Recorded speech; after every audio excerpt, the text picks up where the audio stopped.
morning, everybody. Jordan Burke, your friendly neighborhood club fitter, here to talk a little bit about wedges. This is going to be kind of like wedges 101. Very simple stuff that you kind of should know that kind of holds true for any and all wedge shots and any and all wedges. There's one thing they always have in common. Wedges are shaped kind of like a foot. So there is a heel portion, there is a toe portion. The heel side always wants to dig and get into the ground. The toe side wants to bounce and skip. So what can you do with that knowledge? If you think of those chip shots that you have that are into the grain, or you go to hit those shots and you're like, why is the club getting stuck, into the ground? That's because the grass is laying against you. If the grass is laying against you, it's going to want to grab the leading edge, kind of like teeth, just stops it. And you've seen that. I'm sure you've all hit that shot. We all have hit that shot where you just kind of like stub it, it goes a foot.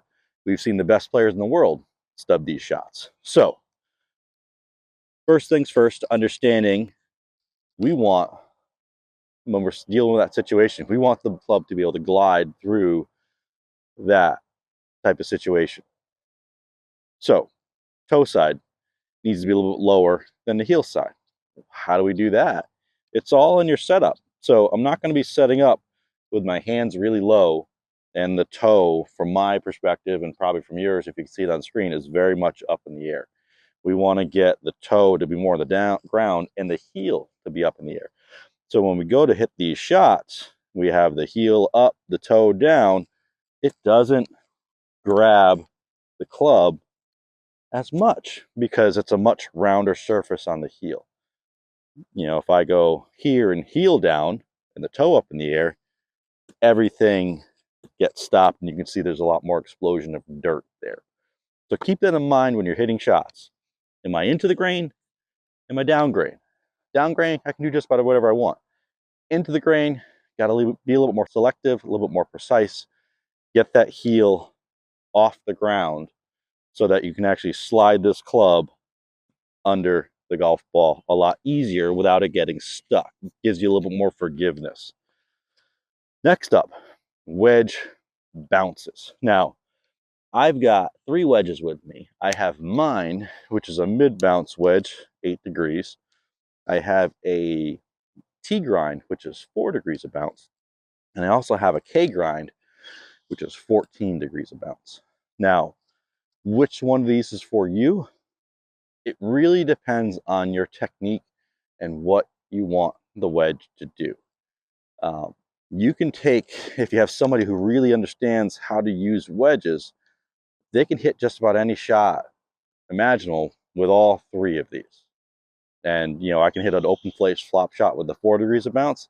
I can hit an open face flop shot with the 14 degrees of bounce because I understand what the wedge is going to do and what I can do with it and what changes I have to make in order to make that work.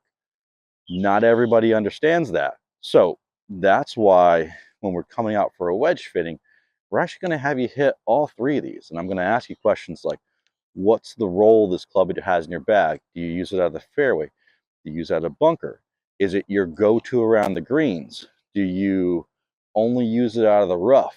Is it only used in these occasions? Is it your get out of jail card? So what is the purpose of this wedge, or why do you want this in your bag? And then from there, we're going to give you some options. These are 3 pretty drastic options, from really low bounce to really high bounce, and then the middle one.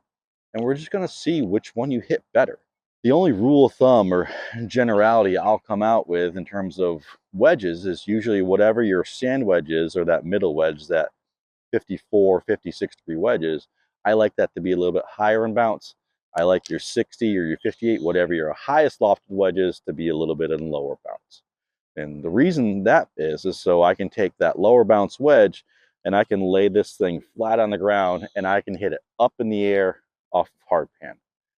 Conversely, if I come out here in the middle of the summertime where everything is soaking wet, I can take that high bounce 56, lay that thing open, and I'll still be able to get it up in the air without worry about that club digging into the turf.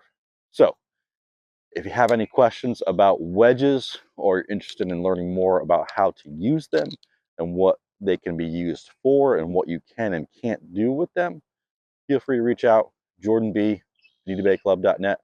Thank you all. Have a great day.